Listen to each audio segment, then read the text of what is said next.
port.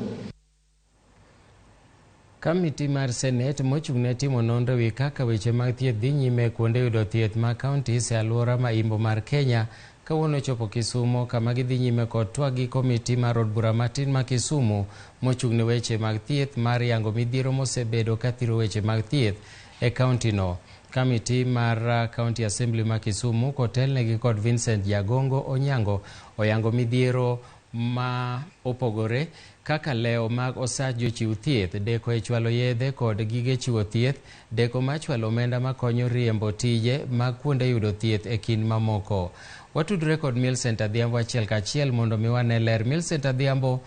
kiwinja gi e thuolo ni inyalo nyisowa ni to chenro ma kamano ochakore kawuono Kisumu nikech osebedo koluoro imbo ma Kenya, kendo ang'o gini mwageno yudo koa kuom chenro ma kamano?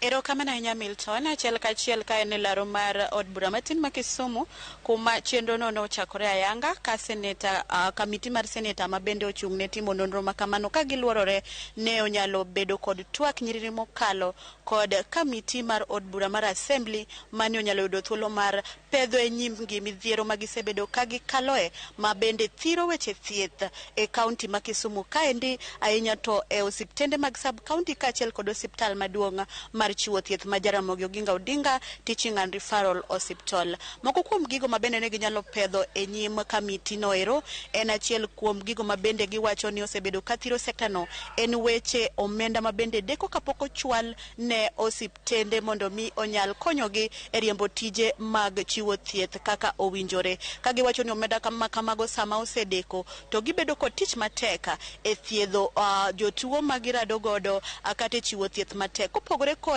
weche mag riembo tije e osiptende. Giwacho gin giwegi ka jochiw thieth kata lakteche ok osebed ka ichulogi e wang' sa, kendo bende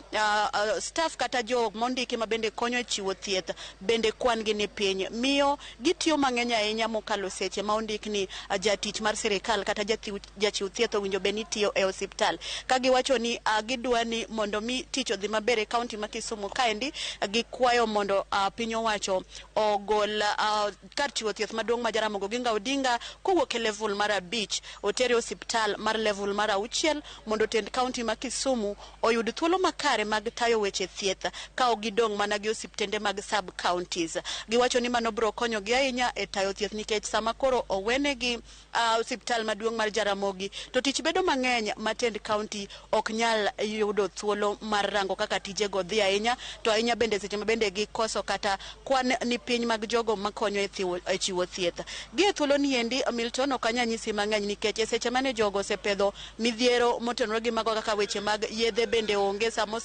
osethiedh jatuo to iore e kuonde ma iuse yath oko mar osiptal. Mago bende giyudo kaka achiel kuom midhiero mathirogi e yore mag chiwo thieth. Jogo mane obiro kata komiti no endi pok owacho gimoro amora ma bende kizungu dendo ni recommendation moro amora pok gigolo. Ka gie thuolo ni endi ne giwacho ni ka gisetwak kod komiti mar od bura matin ma bende mochung'ne rango kaka weche thieth dhi kano owal gi sekta no, to gidhi wuoyo kod governor ma Kisumu County. Gie thuolo ni ne gisewuok kendo giringo kono eri ka wan bende wadwa ni watiek waringo walaw gini to ang'o ma gidhi twak go gi governor. Kowuok kanyo gibro dhi twak kod jotelo mano yier, koro jotelo madongo dongo mochung'ne weche thieth kamo oting'o minister tende magi tayo go weche e alwora ma Kisumu kaendi mondo giwinj ni to bende gin bende midhiero ma giseyudo kokalo kuom komiti mar od bura ma Kisumu chal gi mago ma bende jotelo madongo dhi chiwo. Bang' mano gibro bet kanyakla mondo ng'e ni to yore mage kata okenge mage minyalo kaw e neno ni koro weche thieth e kaunti ma Kisumu kaendi odhi mbele kata oket e yo makare makoro oganda ok bi kaloe midhiero mopogore opogore kata jochiw thieth ok bi kaloe midhiero mopogore opogore ma bende hinyo ngimagi kata rocho yore mag ngimagi kaachiel kod yoregi mag chiwo thieth. Gie thuolo ni endi ang' diyiena mondo wambe waringi walaw gi kuma giseringe dhi twak kod governor, ka kanyo bende ma giwacho ni bang' twak gi governor to gidhi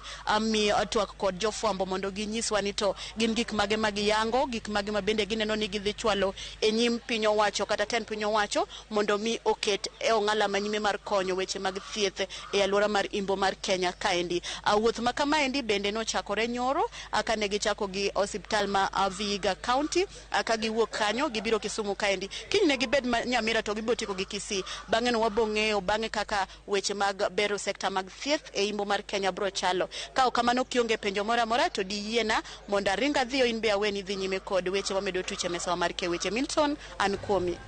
Erokamano ahinya Millicent Adhiambo. Inyalo luwogi mondo wang'e ane ni to wach ma kamano ochopo kanye mondo tiek midhiero mar thieth e kaunti ma Kisumo. Ka wadhi nyime, kaunti ma Nairobi oyudo nyamburko 10